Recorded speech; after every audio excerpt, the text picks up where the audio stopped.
सहनाववतु सहनौ भुनक्तु सह वीर्यं करवावहै तेजस्विनावधीतमस्तु मा विद्विषावहै। ओम शांति शांति शांति।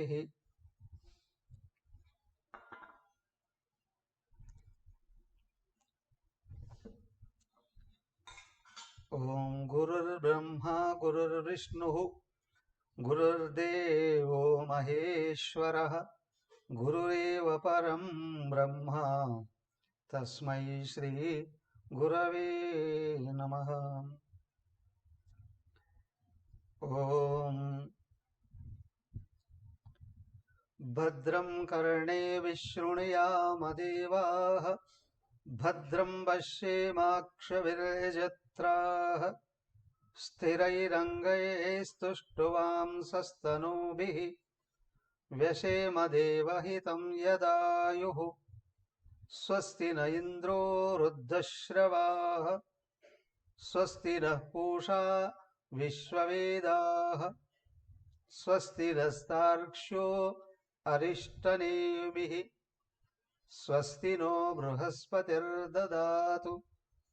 ओम शांति शांति शांति। हरि ओम।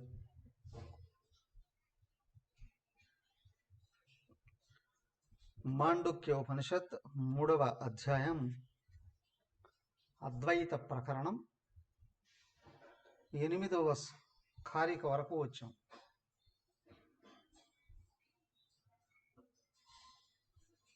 కదా. 8వ కారిక మరొకసారి చూద్దాం. యథా భవతి బాలానాం గగనం మలినం మలైః తథా భవత్యబుద్ధానాం ఆత్మాపి మలినో మలైః. చిన్నపిల్లలను అనుకుంటూ ఉన్నారు దుమ్ము ధూళి చెత్త చెదారంతో ఆకాశం మలినమయ్యింది అని. మలైః మలినం తదా భవతి అలాగే అనుకుంటున్నారు అబుద్ధానాం బుద్ధి లేని వాళ్ళు. ఆత్మ అవి మలైః మలినం మలిన ఆత్మ కూడా మలినం చేత అశుద్ధి అయింది అని అనుకుంటున్నారు.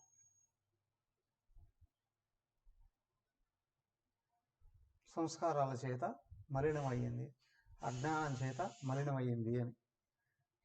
ఏమయ్యా ఇంతకు ఏది నిజం ఏది నిజం అని అడగడానికి ముందే ఇచ్చిన ఉపమానం అర్థమైందా లేదా? ఆకాశం మలినమవుతుందా? కానీ అయినట్టు కనిపిస్తుంది, దాంట్లో అంతా తిరుగుతూ ఉంటుంది. ఇప్పుడు ఒక పక్షి ఒక బురద గుంటలో దిగింది, అలాగే ఇంట్లోకి దూరి నేల మీద నడుచుకుంటూ వస్తుంది. ఆ నేలకు అవుతుంది దాని కాళ్ళ నుండి బురదంతా, దాని వాసన కూడా అంటుకుంటుంది, బురదంతా అంటుకుంటుంది. కానీ అదే పక్షి అలా దూరం నుండి దూరి అలాగా ఇంట్లో ఒక రౌండ్ వేసేట వెళ్ళిపోయింది, కానీ ఎక్కడ ఆగలేదు, లోపల అలా తిరిగి వెళ్ళిపోయింది. ఇప్పుడు ఆకాశంలో చూస్తే దాని కాళ్ళకు మళ్ళీ అంటుకుంటుందా? అంటుకోదు. ఎందుకని? అయ్యా ఈ పక్షి కాళ్ళకున్న బురద కంటే కూడా ఆకాశం అత్యంత సూక్ష్మమైనటువంటిది కాబట్టి ఈ బురద ఆ ఆకాశానికి అంటుకోదు. అయ్యా ఆకాశానికే అంటుకోకపోతే ఆకాశం కంటే మాయ సూక్ష్మం, మాయ కంటే పరమాత్మ సూక్ష్మాతి సూక్ష్మమైనటువంటి వాడు, ఆయనే అందరిలో ఆత్మ అయినాడు. మరి ఈ ఆత్మకు పాపం అంటుతుందా పుణ్యం అంటుతుందా? రెండూ కలిసి మిశ్రమం అంటుతుందా? ఏది అంటుకోవడానికి అవకాశమే లేదు. కాబట్టి ఏ విధమైనటువంటి మలినాలైనా సరే ఆత్మకు అంటుకోవడానికి అవకాశం లేదు. అంటుకోవు. కారణం ఆత్మ సూక్ష్మాతి సూక్ష్మమైనటువంటిది కాబట్టి అంటుకోవండి.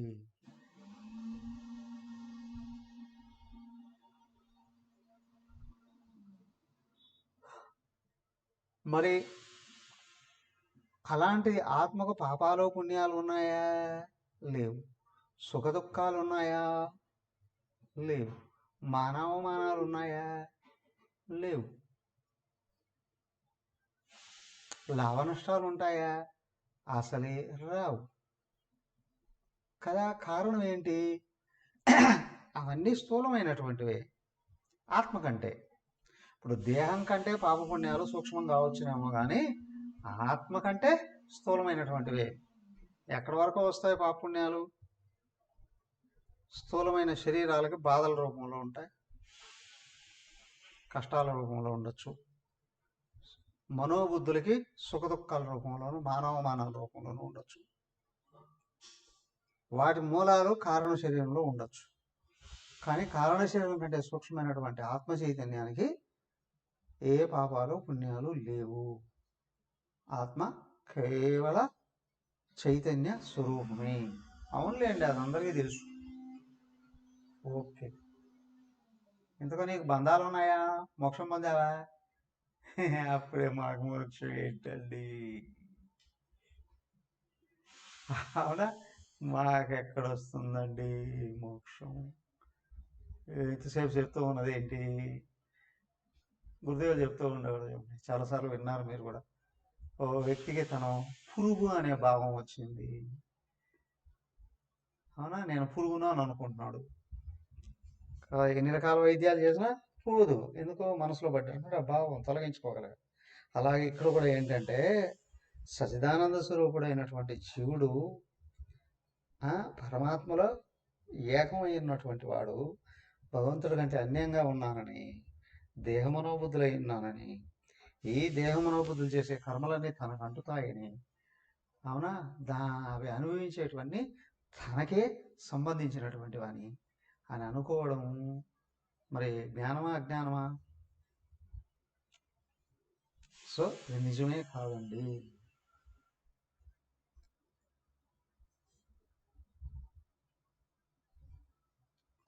అయ్యా, సో కాబట్టి పాపపుణ్యాలు అంటవు. అంటే ఏ మలినాలు ఆత్మకు అంటడానికి అవకాశమే లేదు. అయితే అవన్నీ సరేలే కానివ్వండి, మరి జనన మరణాలు ఉన్నాయా లేవా ఆత్మకు? చూడు, మరణే సంభవే చైవ గత్యాగమనయోరపి స్థితౌ సర్వశరీరేషు ఆకాశేన విలక్షణః.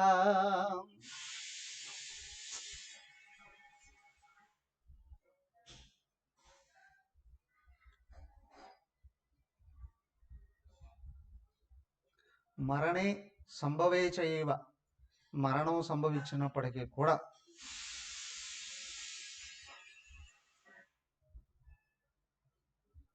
గతి ఆగమనయోః అపి మరణే సంభవే చైవ సర్వశరీరేషు స్థితౌ ఆకాశేన అవిలక్షణః.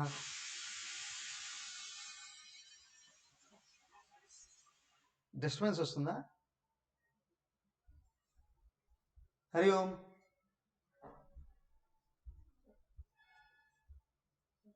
డోర్ వేసుకోండి.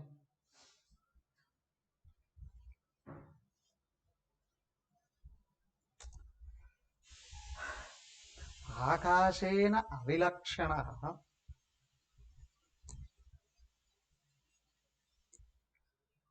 సర్వశరీరేషు స్థితౌ.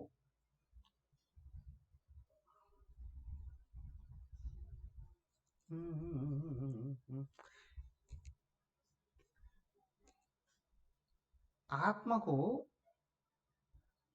జనన మరణాలు ఉన్నాయా? అనేటువంటి విషయం ఇదిగో ఆకాశంతో పోల్చి చెప్తున్నారు. ఆకాశం గడాకాశం, మఠాకాశం అని. మహాకాశం అంతర సర్వవ్యాపకమైనటువంటి ఆకాశం. మఠాకాశం ఇళ్లలో ఉన్నటువంటి ఆకాశం. ఘడాకాశం కొండలలో ఉన్న ఆకాశం కదా. కొండ పగిలిపోతే కొండలో ఆకాశం పగిలిపోతుందా? లేదండి, కొండ చచ్చిపోవడంతో ఆ లోపల ఉన్న ఆకాశం కూడా చచ్చిపోయింది అని అంటామా? లేదండి, ఈ ఆకాశం వెళ్ళి ఆకాశంలో కలిసింది అని. ఆకాశానికి ఎప్పుడు పుట్టుక లేదు, మరణము లేదు. కొండ పుట్టిందని ఆకాశం కూడా పుడుతుందా? లేదు. కొండ పుట్టింది, కొండ మారుతుంది, కొండ పోతుంది. ఆకాశం అలాగే ఉంటుంది. గడాకాశమైనా మఠాకాశమైనా. ఇల్లు కడితే ఇంట్లో ఆకాశం, ఇల్లు పోతే ఇంట్లో ఆకాశం పోయింది అనడానికి లేదు. సేమ్ వే ఆత్మ కూడా ఉపాధులు రావడంతో పుట్టింది అని అనుకుంటున్నాడు. పుట్టింది ఉపాధే. శరీరం పుట్టింది, శరీరంతో తాదాత్మ్యం వలన నేను పుట్టాను అని అనుకుంటున్నాడు. మరి శరీరం పోవడంతో నేను పోయాను అని అనుకుంటున్నాడు. ఏమయ్యా, శరీరం పోతుందా? పోతుంది. మనోబుద్ధులు మారుతూ ఉంటాయి, కానీ మనోబుద్ధులు ఏమవుతాయి? అవి వెళ్ళి ఇంకొక శరీరాన్ని వెతుక్కుంటూ ఉన్నాయి. మరి ఆత్మకు పుట్టుకే లేదు. బల్బు ఆడబెడితే కరెంటు పాస్ అయ్యి వెలుగుతుంది. బల్బు పగిలిపోతే కరెంటు అక్కడే ఉంటుంది. అలాగే కొండ తయారైతే ఆకాశం దాంట్లో ప్రవేశిస్తుంది. ప్రవేశించడం కాదు, కొండ ఆకాశంలోనే ఉంది. ఆకాశం ఏం కొండలకు చేరే అవకాశం లేదు. అలాగే ఉపాధులు పుట్టడంతో ఆత్మ చైతన్యంలోనే ఉన్నాయి కాబట్టి లోపల బయట ఆత్మ ఉంటుంది. ఇప్పుడు శరీరానికి సమయం అయిపోయింది అని అంటే మొదట ఏమవుతుంది? లోపల సూక్ష్మ శరీరం స్థూల శరీరాన్ని వదిలేస్తుంది. ఇప్పుడు స్థూల శరీరం నశించిపోతుంది. అలాగే సూక్ష్మ శరీరం ఏమవుతుంది? కారణ శరీరం ఉన్నంత వరకు సూక్ష్మ శరీరం కూడా ఒక చోట తిరుగుతూ ఉంటుంది. కానీ కారణ శరీరం ఎప్పుడైతే కరిగిపోయిందో దేహం పోవడంతో ఒక సూక్ష్మ శరీరం కూడా లేదు.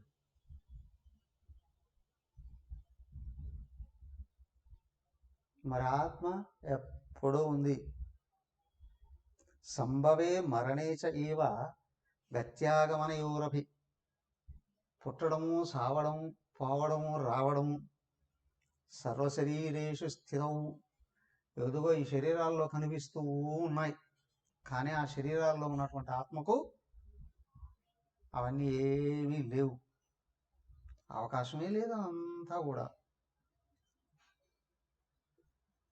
కదా. కాబట్టి ఈ కొండకు జన్మ మరణాలు ఉన్నట్టే. అది పుట్టింది, అది తయారైందండి, అది పగిలిపోయిందండి.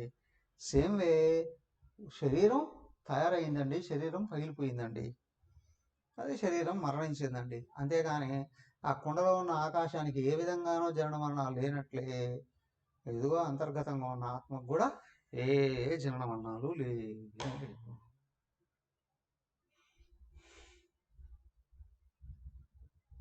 కలలో చనిపోయినటువంటి వాడు మేలుకున్న తర్వాత ఉంటాడా? ఉంటాడు. అది కలే పోండి. అలాగే ఇక్కడ శరీర మనోబుద్ధులు ఉన్నాయి అని అనుకోవడం ఒక కలే. ఎందుకు? నువ్వు మర్చిపోవడంతో పడుకున్నావు, నిద్రలోకి వెళ్ళావు, కల వచ్చింది. అలాగే ఇక్కడ కూడా ఏంటి?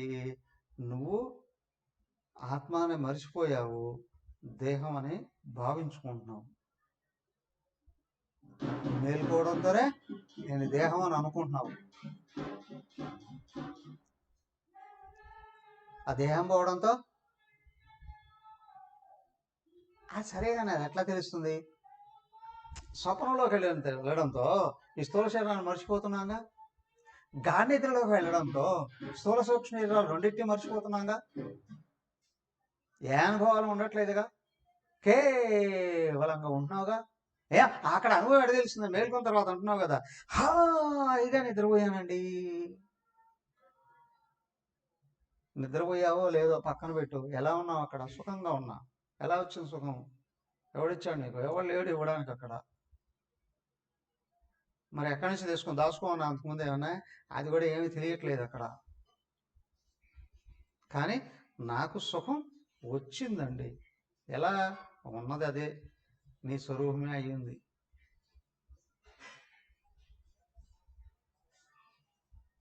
అన్యంగా ఏం లేదు. అక్కడ వచ్చింది అని అనుకుంటున్నావు, పోయింది అని అనుకుంటున్నావు. నో, ఎప్పుడూ ఉంది అది.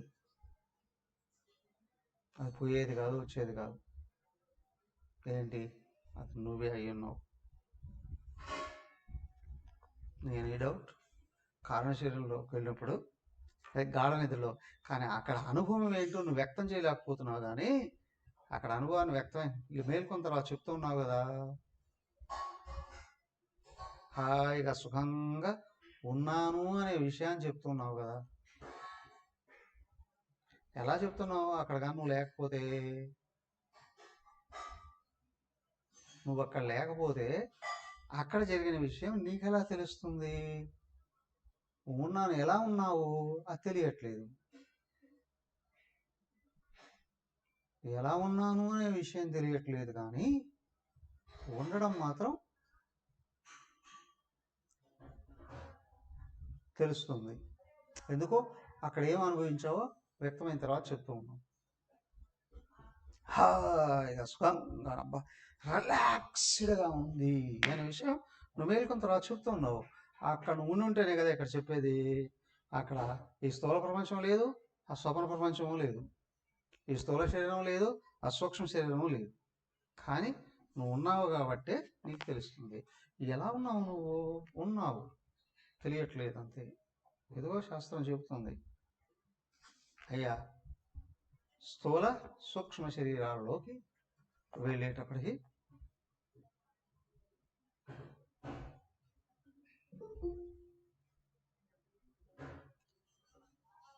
స్థూల శరీరంలో కూర్చుంటే స్థూలమైన ప్రపంచం అనుభవానికి వస్తుంది. కళలోకి వెళ్ళి కూర్చుంటే, సూక్ష్మ శరీరంలో కూర్చుంటే కళ అనుభవం వస్తుంది. గాఢ నిద్రలోకి వెళ్ళిన తర్వాత అక్కడ ఏ అనుభవం లేదు. ఆనందంగా ఉన్నాను అనే విషయం మాత్రం తెలుస్తుంది. హ్యాపీగా ఉన్నాను, కానీ అది నీకే వస్తుంది అనుభవం. స్థూల సూక్ష్మ శరీరాలు లేనప్పుడు కూడా నువ్వు ఉన్నావు. కారణ శరీరమా అక్కడికి వెళ్ళి కూర్చుంటున్నావు నువ్వు అంతే. దాని మీద కూర్చున్నావు కాబట్టి నువ్వెవరో తెలియట్లేదు అంతే. కానీ నువ్వు ఎలా ఉన్నావో మాత్రం తెలుస్తుంది. అనుభవం ఎట్లా వస్తుందో తెలుస్తుంది. కానీ అది మేల్కొన్న తర్వాత అక్కడ కలిగిన అనుభవాన్ని చెప్తూ ఉన్నావు. సో నువ్వు శాశ్వతుడివి, నువ్వు ఆకాశం లాగా సర్వవ్యాపకుడివి, శాశ్వతుడివి. నీకు ఉపాధులు లేవు, వాటి వ్యవహారాలు లేవు, వాటి కర్మ ఫలాలు లేవు.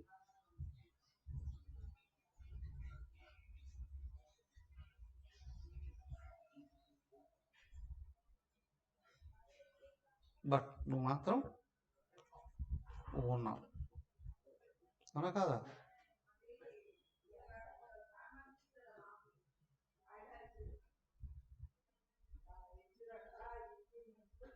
నువ్వు హాయిగా సుఖంగా ఉన్నావు, దానికి చెప్తున్నావు. సో ఆ నువ్వు ఏదైతే ఉందో అక్కడ అవధులు లేదు, ఏకమయ్యింది, ఒక్కటే అయింది, అనంతంగా ఉంది. చూడు మరి ఇవన్నీ ఇక్కడ కనిపించినటువన్నీ ఏమయ్యాయి చూడు. 10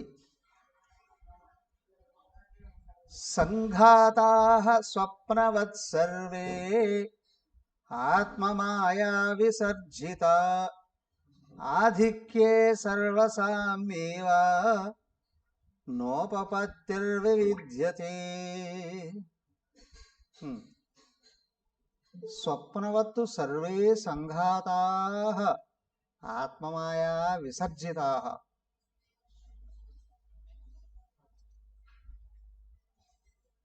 సంఘాతాః ఇదిగో ఇక్కడ పైకి కనిపిస్తున్నాయి, దేహేంద్రియ ప్రాణమనోబుద్ధులు స్వప్నవత్తు సర్వే ఆత్మమాయా విసర్జితా.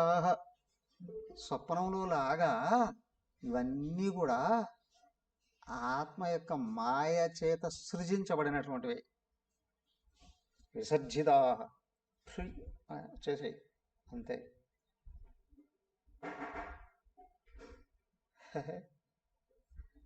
మాయ నుండి సృజించబడ్డాయి. మరి ఆత్మ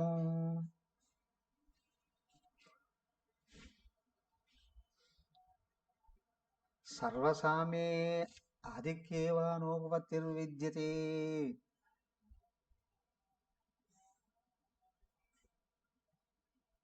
ఏమయ్యా, ఇదిగో ఇక్కడ కనిపిస్తూ ఉన్నటువంటివి ఉన్నాయి, ఏది ఎక్కువైంది ఏది తక్కువైంది అన్నీ ఒక చోటు నుంచే వచ్చాయి, మాయ నుండే. అవునా? ఒక్కడ వెనకలు ఉన్నాడు, ఆ ఒక్కడే అందరిలో ఉన్నాడు. ఇప్పుడు చెప్పండి, ప్రతి ఒక్కరికి ఉంటుంది ఏదో క్వశ్చన్లో నేను గ్రేట్. ఈ పోలిక ఎక్కడ ఉందో అజ్ఞానం అక్కడ బలంగా ఉంది.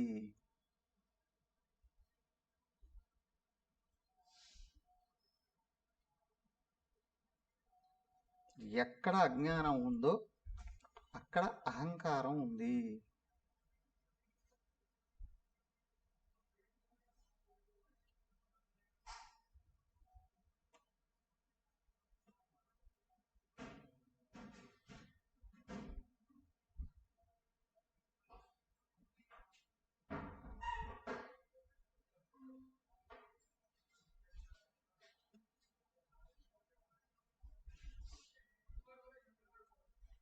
అవునా? ఎక్కడ అజ్ఞానం ఉందో అక్కడ అహంకారం ఉంది.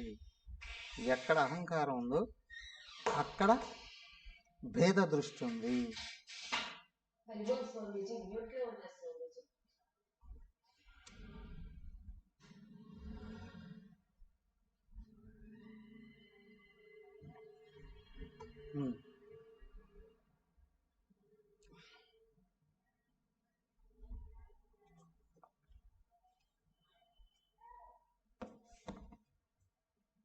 ఎక్కడ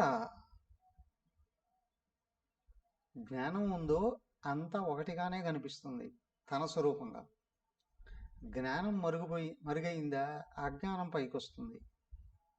అజ్ఞానం ఉన్న చోట నేను దేహం అనే భావం ఉంటుంది. ఎక్కడ దేహం అనే భావం ఉందో భిన్నత్వం గోచరిస్తుంది. ఎక్కడ భిన్నత్వం గోచరిస్తుందో రాగద్వేషాలు ఉంటాయి. ఎక్కడ రాగద్వేషాలు ఉన్నాయో బాధలు భయాలు సహజం.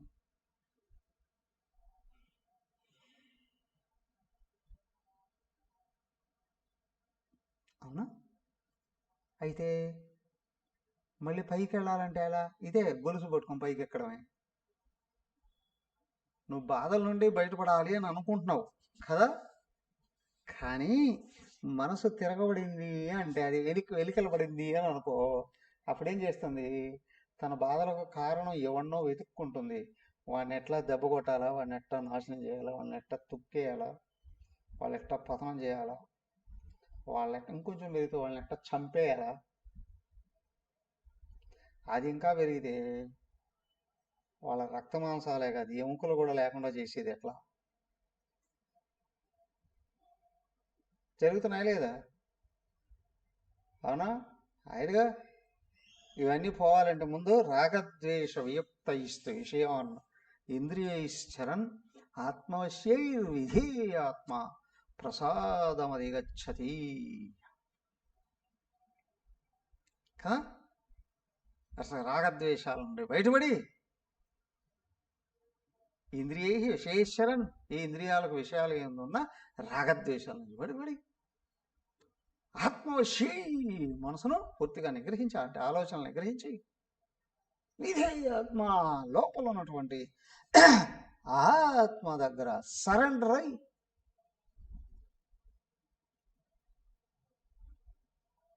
నేను దేహం ఎప్పుడైతే మరిచిపోతున్నాడో ప్రసాదం అది గచ్చిది ప్రశాంతత కలుగుతుంది.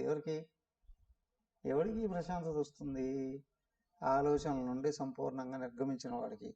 ఈ ఆలోచనలు ఉంటేనే జీవుడు, ఆలోచనలే లేవంటే దేవుడే.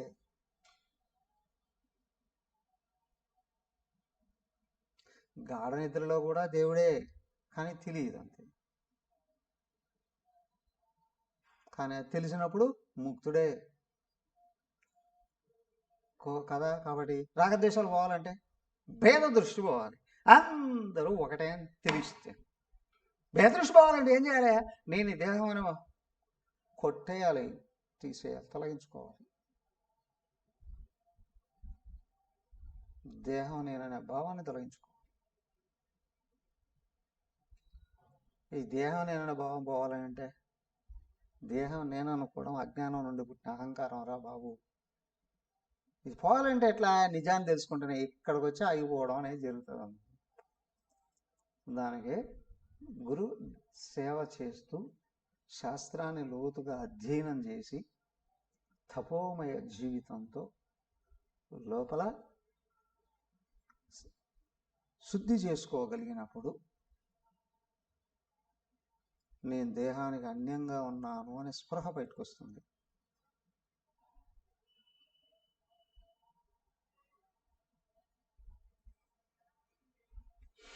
ఇదే జ్ఞానం.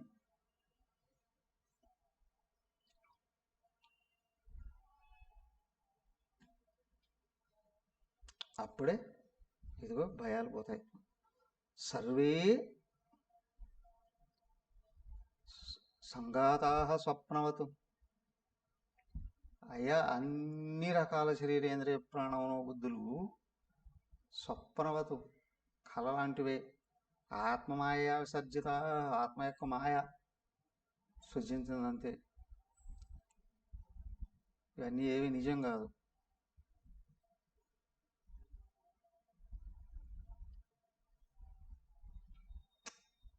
మీకు ఈ విషయం తెలియనంత వరకు ఇవన్నీ వరుసగా ఉంటాయి. భేద దృష్టులు, భేద భావాలు, భేద అనుభవాలు, దాని వలన జనన మరణాలు.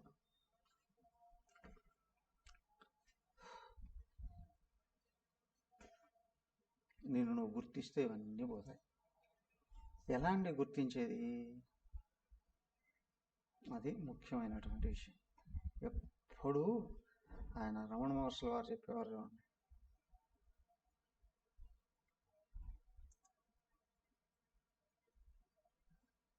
నేనెవరు అని శోధించు, ఇది ఒక్కటే బయటపడేసేది.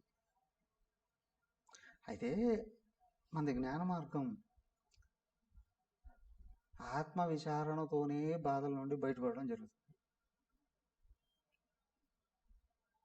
అయితే వ్యవహారాలలో ఉన్నప్పుడు మనసు కదులుతుంది. మళ్ళీ ఆర్తిగా దైవాన్ని ప్రార్థించడంతో మనసు ఆగిపోతుంది. సో శ్రవణ మరణాలు బలంగా ఉంటే నిధిధ్యాసనకు దారితీస్తుంది. అవునా? సంవత్సరంలో 365 days శ్రవణం లేకపోవచ్చు, కానీ మననం నిరంతరం ఉండాలి. ఉపనిషత్తు జ్ఞానం, వేదాంత జ్ఞానం, మననం ఎక్కడైతే ఉంటుందో అది కూడా ఆత్మ విచారణ కొరకు ఎవరు మననం చేస్తున్నారో, నువ్వు ఇష్టదేవాన్ని తెలుసుకున్నా, నీ గురువుని తెలుసుకున్నా, వెంటనే మనసు ఆగిపోతుంది, ఆత్మభావం పైకి వస్తుంది. నేను ఆత్మను అనే భావం. అప్పుడు అజ్ఞానం తాత్కాలికంగా అయినా పక్కకి వెళుతుంది, అహంకారం పనిచేయదు. కాబట్టి భేదభావాలు, అవునా, సుఖ దుఃఖాలు ఇవి ఉపశమిస్తాయి. సో విచారణ పైకి వెళ్ళాలి. స్థూలంగా కనిపించే దాని నుండి సూక్ష్మంగా అసలైన విషయం వైపు దృష్టి మళ్లించాలి. ఎలా? చూడండి, 11వ కారిక. రసాదయో హి ఏ కోశ వ్యాఖ్యాత స్తైత్తిరీయకే తేషామాత్మా పరో జీవః ఖం యదా సంప్రకాశితః.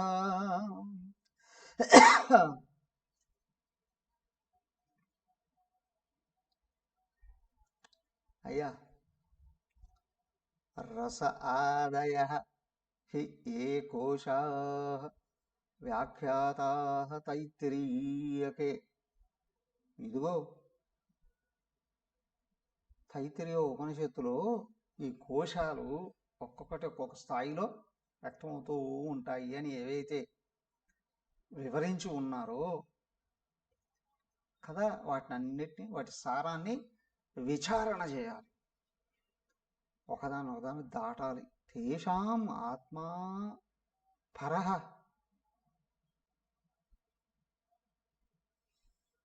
అవునా? వాటిలో తిరుగుతున్న జీవుడు ఉన్నాడే, పరమాత్మ, వాటికి అన్యమైనటువంటి ఆత్మ అయి ఉన్నాడు. యథాఖం సంప్రకాశితః. ఏ విధంగా అయితే ఆకాశం అంతటా ఉండి కూడా అన్నింట్లోనూ వ్యక్తమవుతుందో, అన్నింటిలో ఉండి కూడా అతీతంగా అంతటా వ్యాపించి ఉందో, తదా జీవ పరః ఆత్మ. ఆ విధంగానే జీవుడు పరమాత్మ. ప్రతి పాత్రలో ఉంది, ప్రతి ఇంటిలో ఉంది ఆకాశం.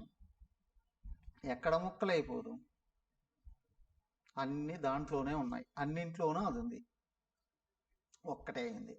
అలాగే అన్ని జీవులలో ఉన్న పరమాత్మ ఒక ముక్క ఏ ఒక దేహంలోకి వెళ్ళలేదు, ఆయన అంతటా ఉన్నాడు. ఈ ఉపాధులన్నీ ఆయనలోనే ఉన్నాయి, సముద్రంలో నీటి పొడగల్లా అన్నింట్లోనూ ఉన్నాడు, అంతటా ఉన్నాడు, ఒక్కడే ఉన్నాడు. అది భృగువల్లిలో తైత్తిరీయంలో వివరించారు.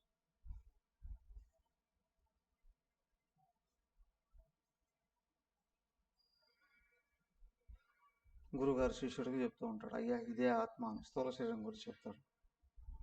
శిష్యుడు వివరించుకొని, ఇది ఆత్మ కాదు అని చెప్తాడు.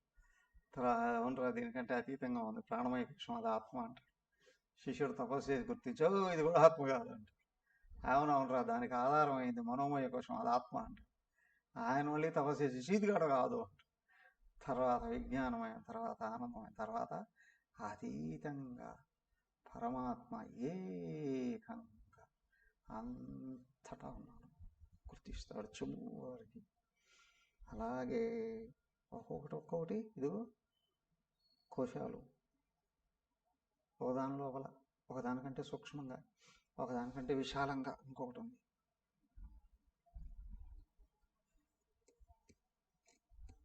ఆ సారాన్ని పట్టుకొని లోపలికి విచారణ చేసి దృష్టి లోపలికి వెళ్ళే కొద్దీ ఒక కోశం కంటే ఇంకొక కోశం సూక్ష్మమే అయినా, అవునా, స్థూలమైన కోశం కంటే సూక్ష్మమైన కోశం విశాలమైనటువంటిది.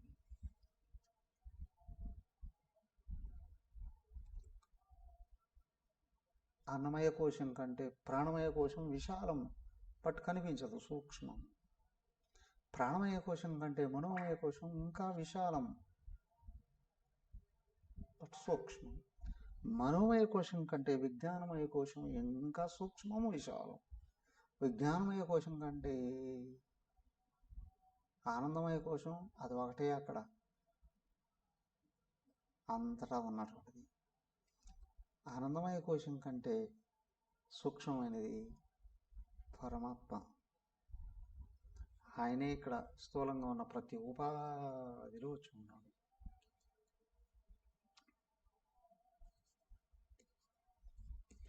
ఒకటే ఆకాశం ప్రతి చిన్న పాత్రలో కూడా దూరట్లేదు.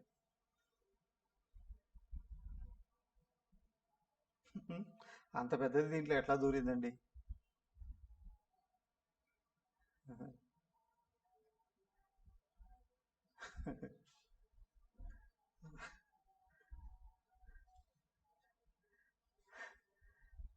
రాయల వారికి ఒక సమస్య వచ్చిందంట.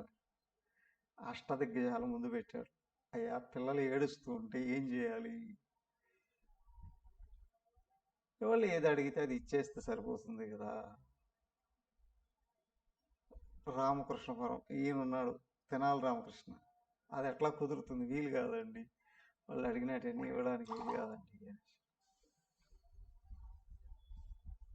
అన్నీ ఇవ్వడానికి వీలు కాదండి అనేసి. ఎందుకు ఇవ్వకూడదు?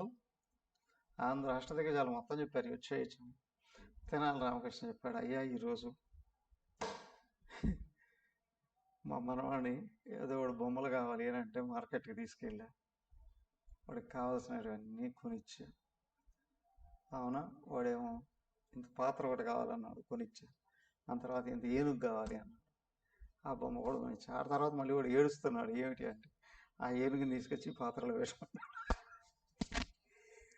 అడిగి ఎంత చెప్పినా వినట్లేదండి. ఏనుగు ఎంత ఉంది, పాత్ర ఎంత ఉంది, దాన్ని తీసి దాంట్లో పెట్టు అని అడుగుతున్నాడు. ఇప్పుడు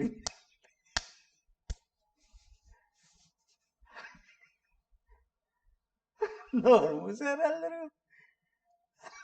రాయల వారికి కూడా ఓ వాళ్ళు అడిగినట్టు అన్ని చేయడానికి వీలు లేదండి. అవును. సో కాబట్టి ఏమిటయ్యా, ఎంతదే శరీరం, మరి ఎంత ఆత్మ అయితే దీంట్లో ఎట్లా దూరిందండి అనడానికి వీలేదు. ఇది సూక్ష్మం. అవునా? ఎట్లా అంటే అంతటా ఉన్నది. అసలు ఈ ఉపాధులన్నీ దాంట్లో ఉన్నాయి కదా. నవద్వారే పురే దేహి. ఏమయ్యా అంత పెద్దవాడు దీంట్లో ఎట్లా చూరాడు? నవద్వారే పురే, 9 ద్వారాలు ఉన్నాయి. ఈ ద్వారాలకి ఏ దానికి కళ్ళకు కూడా కవాటాలు ఉన్నట్టున్నాయి, కానీ అవేమైనా ఏదో బాటిల్కి మూత వేసినట్టు ఉంటాయా? నో. ఆ వాటి ఇష్ట ప్రకారం కొట్టుకుంటూ ఉంటాయి అంతే. 9 ద్వారాలు ఏ ద్వారంలో అయినా ఆయన వెళ్ళడు, ఆయనకు అభిమానం ఎక్కువ. దానికి బ్రహ్మరంధ్రం నుండి లోపల, బ్రహ్మరంధ్రం నుండి వెళ్తాం. అయితే బయటకు వచ్చేటప్పుడు తొందరపాట్లో ఏదో ఒక ద్వారం నుంచి కూడా బయటకు వస్తాడు, మళ్ళీ ఆ శరీరంలోకి రాడు. అవునా? ఏ ద్వారం నుండి బయటకు వచ్చాడో నోరు తెరుచుకోండి. నోట్లో నుంచి వస్తే నోరు తెరుచుకుంటే, అది కళ్ళలో నుంచి వస్తే కళ్ళు తెరుచుకుంటాం. కుశవులు లోకంలోనే ఉంటాయనుకోండి.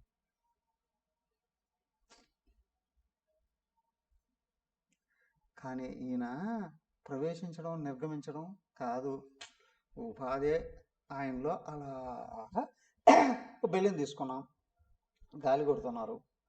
గాలి ఎక్కడి నుంచో తీసుకొని వచ్చి దాన్ని నింపుతారా? అక్కడి నుంచి ఏంటండి, బెలూన్ అయితే ఉంది, దానికి గాలి కొడుతూ ఉంటే దాని చుట్టూ ఉన్నదే లోపలికి వెళ్తుంది అంతే. అంతేనా? చుట్టూ ఉన్న గాలి లోపలికి వెళ్తుంది. అట్లా అప్పిని తీసి పొడిచాం, తప్పంది. లోపలికి గాలి బయటకు వెళ్ళిపోయింది, లోపల బయట అయింది. మనం ఊదింది బెలూన్నే కానీ గాలిని కాదు. బెలూన్ లావ్ అవుతూ ఉంది, చుట్టూ ఉన్నది లోపల వేస్తుంది అంతే. ఈ బెలూన్ పగిలిపోయింది, లోపల బయట ఏమీ లేదు, అంతా ఒకటే.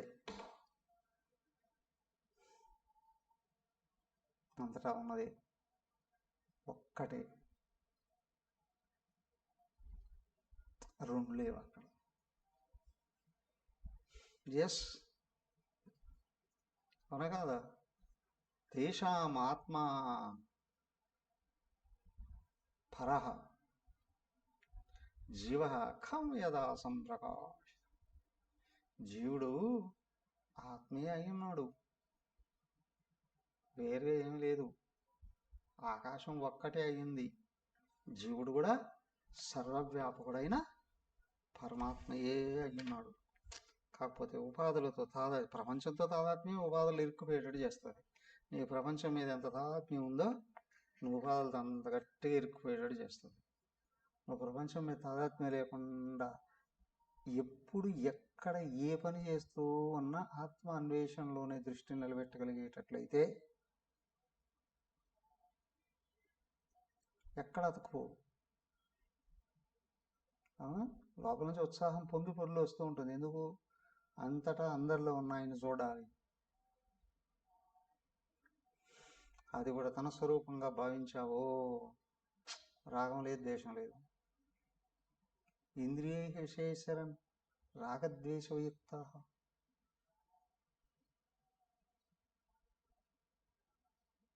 ఆత్మ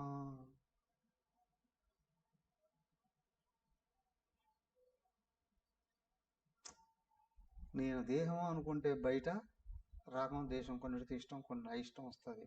నేను ఆత్మను అనుకున్నావా దేంతో ఏ తాదాత్మ్యం లేదు. అంతటా అందరిలో ఉన్నది నువ్వే. విజృంభించు అదే భావాన్ని పట్టుకోను.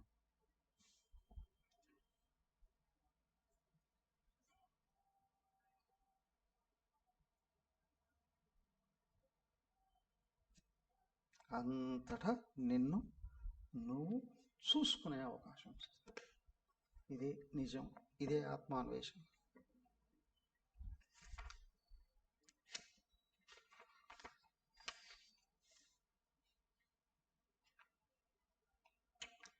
అదిగో పరమాత్మకు సాగు పుట్టుకోలేవు, మరి జీవుడుకో చూడు. జీవాత్మనో పృథక్త్వం యతు ప్రాగుత్పత్తే ప్రకీర్తితం భవిష్యద్వృత్యా గౌణం తతు ముఖ్యత్వం హి నయుజ్యతే.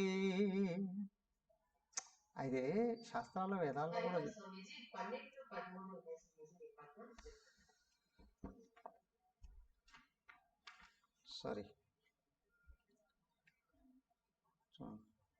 ద్వయోర్ద్వయోర్మధు జ్ఞానే పరం బ్రహ్మ ప్రకాశితం పృథివ్యాముదరే చైవ యథాకాశః ప్రకాశితః.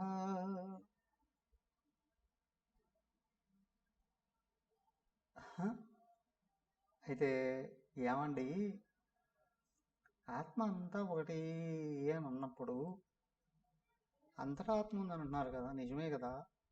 ఆ గోడ నేను ఒకటేనా? భూమి నీరు ఒకటేనా? అగ్ని గాలి రెండు ఒకటేనా? చెప్పండి అని అనొచ్చునేమో.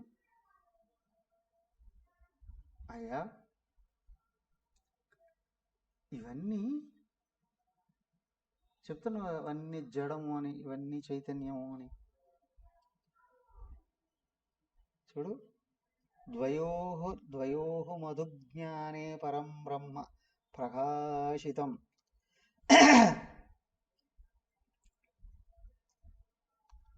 పృథివ్యాం ఉదరే చైవ యథా ఆకాశః ప్రకీర్తితః. ప్రపంచంలో ఒక్కొక్కటి వేరువేరుగా కనిపిస్తుంది.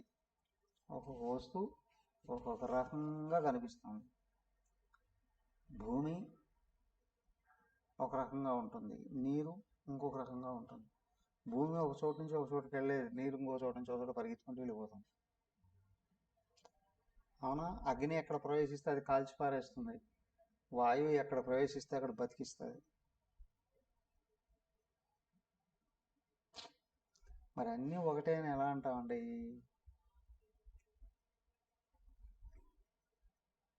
ఇది మధుజ్ఞానే, మధు బ్రాహ్మణములో వీటి గురించి బాగా వివరించడం జరిగింది.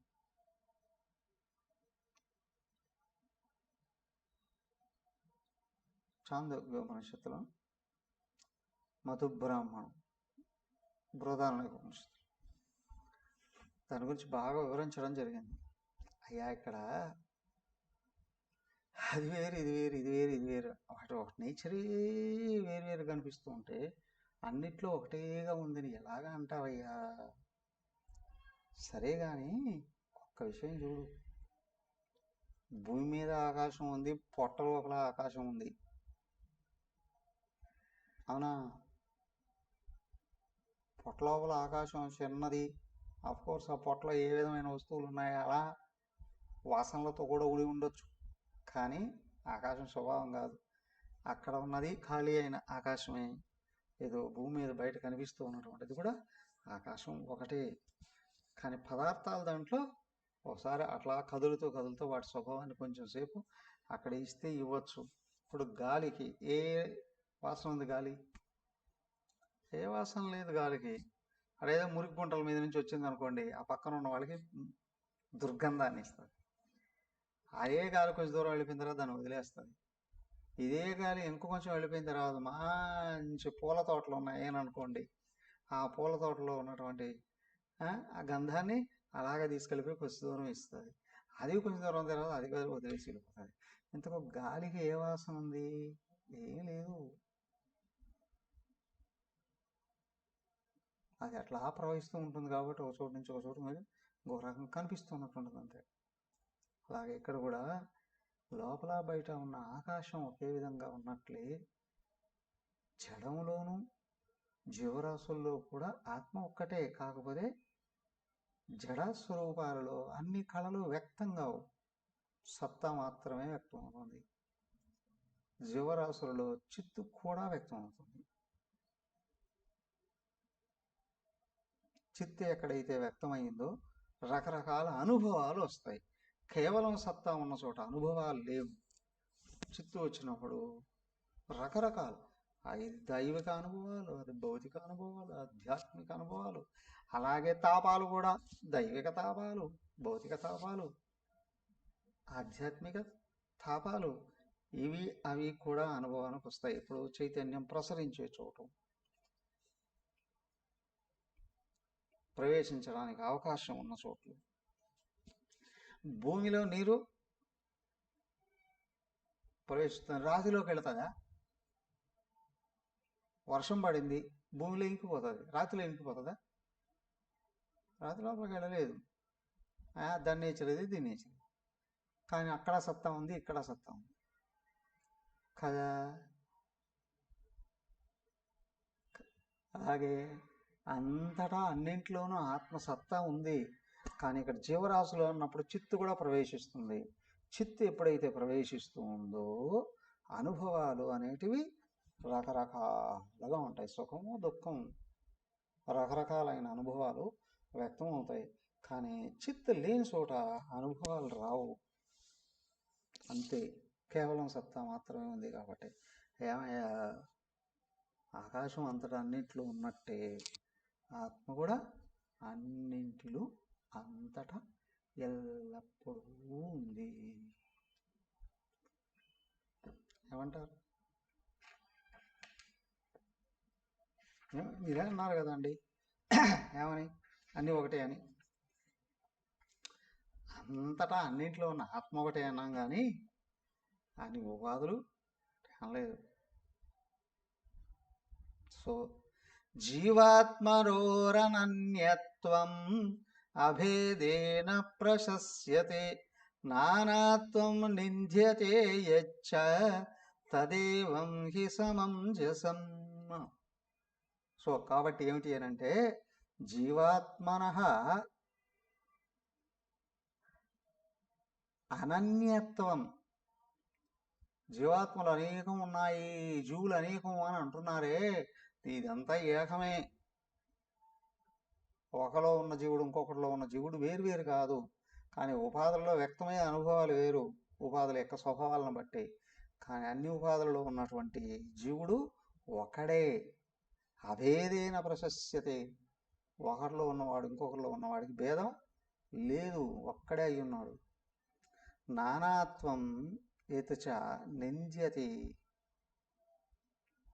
జీవుళ్ళు అనేకం అనేటువంటిది మాత్రం నిందార్హం, తప్పు. తదేవం హి సమంజసం. ఏకత్వమే సమంజసం. శ్మశానంలో ఉన్న, దేవాలయంలో ఉన్న, గ్రహంలో ఉన్న ఆకాశం ఒకటే.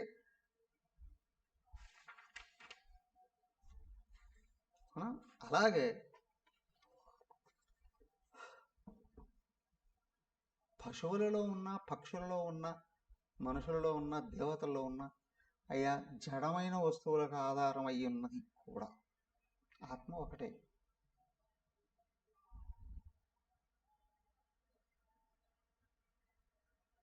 చైతన్యం ప్రవేశిస్తే జ్ఞానం వ్యక్తం అవుతుంది, చైతన్యం ప్రవేశించకపోతే జ్ఞానం వ్యక్తం కాదు.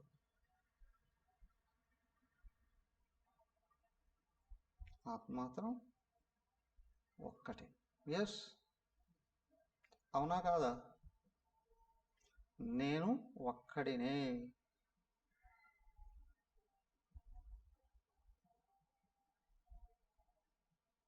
సదా సర్వగత ఆత్మ అవి నా సర్వత్ర అవభాసతే అన్నారు అక్కడ ఆత్మబోధులు. ఉన్నది ఒకటే అయినప్పుడు కూడా అంతటా, కానీ అంతటా అది వ్యక్తం కాదు. ఒక్కొక్క చోట ఒక్కొక్క రకంగా వ్యక్తం కావచ్చు, కానీ ఉన్నది మాత్రం ఒకటే, రెండవది లేదు. అదే నువ్వు అయి ఉన్నావు. తదాస్తు. హరి ఓం.